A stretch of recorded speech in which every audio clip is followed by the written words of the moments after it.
Welcome back to the show, everybody. The Shankly Sessions, the Liverpool podcast we bring you each and every week on the upper tier. This is your match reaction and player ratings. Inter Milan 0, Liverpool 2. Certainly the scoreline didn't necessarily tell the tale of the game in that beautiful stadium, the San Siro, soon to be gone, unfortunately. Bobby Firmino popping up with the goal on 75 and Mo Salah with the second 83, the pivotal goal that really gives Milan not much hope going into the second leg of this tie. All but wrapped up for Liverpool. Not necessarily a dominant performance, but certainly a performance that sees, I would say, through to the quarterfinals. I can't see Milan getting what they want at Anfield, and I can't see them shutting us out. Interesting game all the same. An interesting lineup in the midfield. I was very happy when I seen the lineup, to be honest. I was happy that the changes were rang in midfield and that it looked like it was a kind of a positive thinking midfield with a bit of attack in there, especially away from home. He could have went with the more of the same. But kind of didn't work out for him. I mean, the plus point of it, obviously Fabinho struggled in there. But Harvey Elliott also struggled, but that's great experience for him to get, which is fantastic, and you can't really put a price on that. But the first half we came out, we seemed like it was like a pre-season or a training game or something like that. It just didn't feel like a big round of 16 Champions League game in the San Siro, a place we've been many times. But yeah, Inter Milan came out. We sort of started off okay. Inter Milan came out, then they were quite buoyant. They got control of the midfield with Vidal and all in there, very, very strong. Possession was, 47 to 53 in favor of us marginally.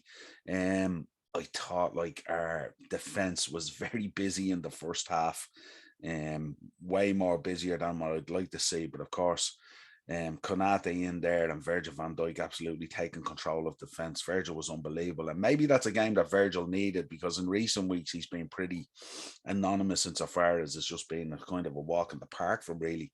And it was great to see him coaching Konate through the game as well, explaining to him where he needs him to be and stuff like that. Trent was a very low point, I think, in the game. I think for Trent Alexander-Arnold, I mean, he just looked so uninterested. Perisic gave him an awful time out there on the wing. And even when he went by him, even the way he tracks back, it worries me at times with Trent. He just kind of jogs back. Absolutely no question about his forward play and stuff like that. Although tonight it wasn't exactly where it should be again. He was slightly off the ball. But the way he just kind of jogs back at times when we're in trouble, when players get behind him, worries me a lot. And I've seen Virgil van Dijk a number of times on the night absolutely tearing Trent a new hole about what he was doing, Lautaro Martinez is very unlucky with that early chance just put to the wide right. On another day, if he got on target, could have presented trouble. And Calahanglu shot off the bar. Very unlucky as well. So we were riding our luck a little bit in that first half. There's no doubt about it. And kind of came in at half time, and it was kind of like, I'm sure Klopp wasn't impressed at all. The midfield was kind of out of its depth. Defense was overly busy, but the front line wasn't offering a whole lot either. I mean, in the first half, obviously Mane had that chance, a couple of bicycle kicks and stuff like that. No, which on another day they smashed the back of the net. He was very unlucky with the one that just went wide right. But that header you have to put away at that level. That header you have to put away. I know he's only back from the AFCON and stuff like that, but for a player of his stature and a player who we know with the ability that he has, and coming back from the AFCON after winning, should be, well boiled up for it. Got to get that header, at least on target. You got to get the header, and if not, put it away. So I was disappointed in that,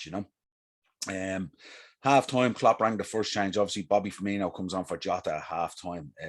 We know later on Jota went off with an injury, and it looks like he's going to be missing for the Norwich game, the Leeds game, and potentially the Carabao Cup. So we do have cover there in terms of Luis Diaz and stuff like that, and obviously Bobby's there as well. But it is worrying that we lose him, because he has been Mr. Consistency in the team, especially in the big games and stuff like that. So it would be a concern if he's missing, especially for the Carabao Cup final. I would have liked him to see him in there, because he puts that bit of grit in there that we might need against Chelsea. But however, on came Bobby Firmino. Again, looked a little bit lively, but again at times still struggles to get into the game, get into that meat and bones of the game where you can dictate it and stuff like that. but does crop up on 75, ball in, glancing header, far corner, absolutely brilliant. And it was kind of the goal that we needed, especially when you look at the first half. It was kind of, I won't say against the run of play, but we kind of just played their game as opposed to our game. But a very, very important goal. And it kind of opened up the floodgates then. You could see the energy just oozing out of the Inter Milan side. And we were getting control of the game then, and we could have had a couple.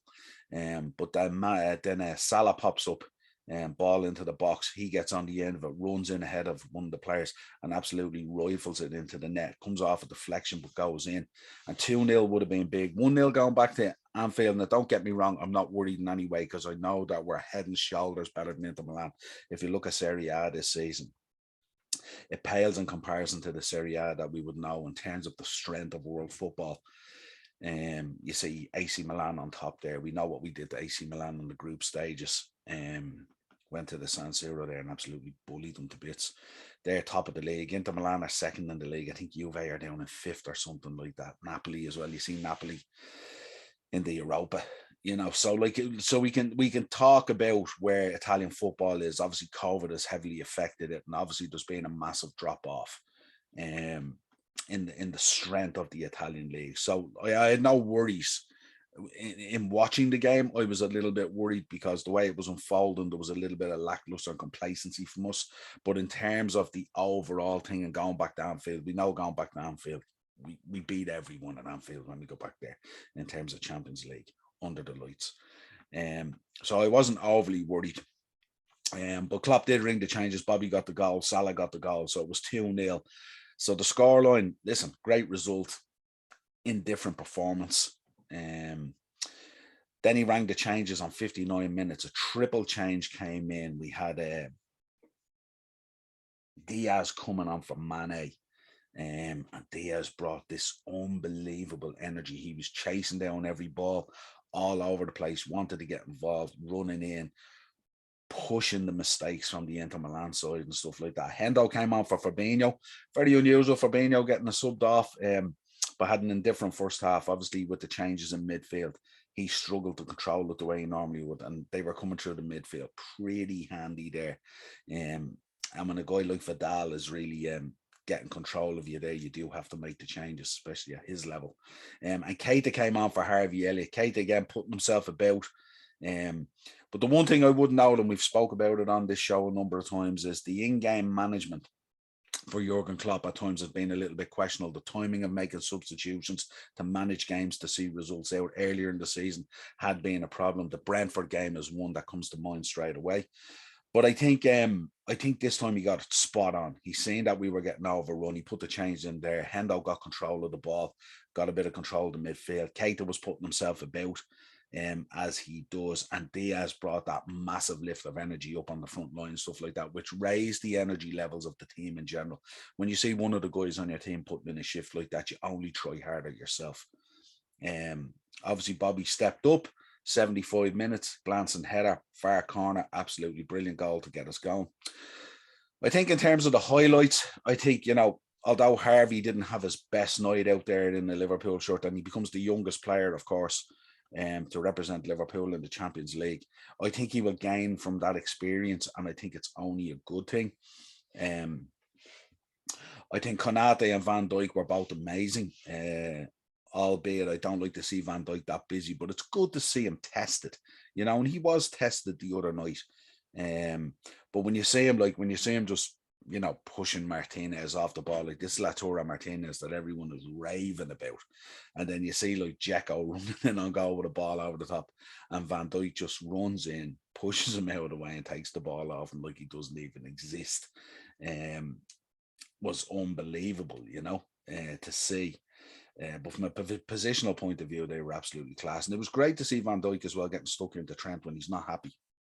I would say there was too many chances afforded to the opposition. And I think if we were up against better opposition, they might have a bit more success.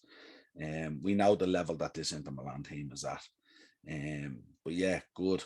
But for now, we can park the European journey. We're back into the Premier League. And up next is Norwich on Saturday. big game again. As we said, these are all cup final games. There's no doubt about it. So we got Norwich, then we got Leeds, and then we got the little matter of a Carabao Cup final, which could be the first bit of silverware we could put in the cabinet, which would be absolutely fantastic. Great to see that we are absolutely competitive on all four fronts this season, with a real good chance of winning any of the four. Hopefully we can reel Man City back in the league. Let's get on to the player ratings. Alisson, I gave a 6-2. I thought he was solid, but I thought his footwork at times, he was a little bit jittery in the first half. And at times when he took the ball down, he created this little bit of panic that we didn't need. So I gave him a 6. Trent, I gave a 6-2 as well, but you could have given a 5, you know. Very quiet first half, wasteful and stuff like that. Unlucky not to beat Hadanovic with a free kick. But like his defensive side is absolutely shocking at times. The tracking back was non-existent, and he just at times, Perisic just absolutely tortured him. And I thought for Trent at his level, with the experience that he has, he'd figure out a guy like Perisic, you know, but unfortunately not. Konate, I gave an 8-2. Both himself and Virgil, absolutely brilliant, strong shielding, you know, Alisson all the time, absolutely brilliant. Konate blocking shots and stuff like that. No, just knew exactly where to be. And certainly Konate laying down a marker that maybe potentially, no disrespect to Joe Matip or Joe Gomez, but he might be the number one choice as a partner for Virgil van Dijk. We know that Matip has had a run of games where he's been a little bit iffy, nothing major, but a little bit iffy. But Konate has looked very strong in his outings. Van Dijk, I gave a 9-2. I thought he was absolutely sublime and the busiest he's ever been, and he stood up and he relished it. Really, really enjoyed it. Robbo, I gave a 7-2. A couple of well-timed tackles and stuff like that, but sometimes sloppy in possession and stuff like that. But an absolutely brilliant delivery for Bobby Firmino's header. So gave him a 7. Thiago, I gave it a 6-2. I didn't think he impacted on the game the way I thought he was going to be. I was expecting a lot more out of it. But at times he was okay. I can't remember moments in the game that actually come to me where, you know, say, look at Thiago there or something like that. I think he was just kind of going through the motions. Fabinho, I gave a 7-2. I think at times he won the ball very well, you know, tidy in possession, but didn't really stamp his authority with the two boys in midfield, and at times got a little bit overrun. So that's why I'm getting hooked, let's say. Harvey Elliott, not going to go in on the lad too hard. It's you know, his first outing in the Champions League for us, and as well becomes the youngest player. So I gave him a 6. He had a tough time in there, but certainly he'll learn from it. But he was tucked into that tight position in midfield, because a lot of what Milan was doing was coming up the middle, which is kind of an unusual position for him, and it's kind of a positional for maybe a more stronger in terms of stature and build kind of midfielder, and he will grow into that in time. There's no doubt about it. But put in a shift, but got a little bit overrun, but will definitely learn from the experience. And I love the way Klopp does this, the way he bloods the players young, gets them that experience, and they move on and they learn from it. And that's all we can ask for. So I gave him a 6. A lot of places were giving him a 5, but I'm not having that. I think it's a bit harsh on the boy. Mo Salah, I gave a 6-2. Kind of struggled to get into the game, but it was the kind of story of the whole team, really, when you think about it. Bar the two centre backs, but cropped up and got his goal as only he does. And you know, if Mo Salah crops up and gets a goal, you can forgive him at times for some of the impact that he has on the game.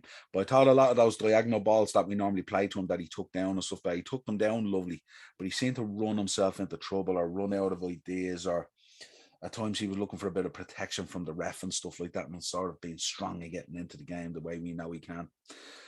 Jota gave a 5-2. Obviously got injured and came off, got hooked for Bobby, but didn't really have an impact on the game, really. I don't know how soon he was carrying the knock or something like that in the game, but a lot of running around, but not an awful lot of result from that. Sadio Mane, I gave a 5-2 as well. Definitely underperformed. Has to score that header without a shadow of a doubt, you know. But yeah, I gave him a 5. I didn't think he was great on the day. On the subs, Bobby came on for Jota on 46. Gave him a 6. Didn't do a huge amount, but definitely cropped up for the header, which is a crucial goal and something that's needed. And so, look, we know Bobby, he's always good for an away goal, but rarely delivers at Anfield. So, but kind of expectation. Keita came on for Elliott at 59 minutes, gave him a 7. Helped settle the Liverpool midfield down somewhat at the opening of and after that sort of start, so it was an interesting introduction. Luis Diaz came on for Mane on 59, gave him a 7 as well. Absolute wildfire of energy, coming in, chasing down everything, trying to win everything, block everything, bring that bit of energy to the front line that was needed. Jordan Henderson came on for Fabinho on 59 as well. This was the triple substitution. Again, helped to just shore up the midfield. It was so porous at times in the first half. And then the wind down substitution, James Milner came on for Thiago in 86. And true, Thiago could have been hooked way earlier if we were still chasing the game or something like that. 800 game for him as a professional. Incredible career that James Milner has had, 800 games. Also talk about Salah. Salah's goal, I think it's his 8th in a row in Champions League away games. Unbelievable record from Mo Salah. But that sums up your player ratings. Let us know what you thought down in the comments. If you want to contact the show on Twitter at Session Shankly, you'll get us on the upper tier podcast at gmail.com. If you want to email us, it's the upper tier on Facebook and Instagram. And you'll also find audio versions of the show, Spotify, Amazon Music, and Google Podcasts. We will see you before the Norwich game, Reds. Let's do this.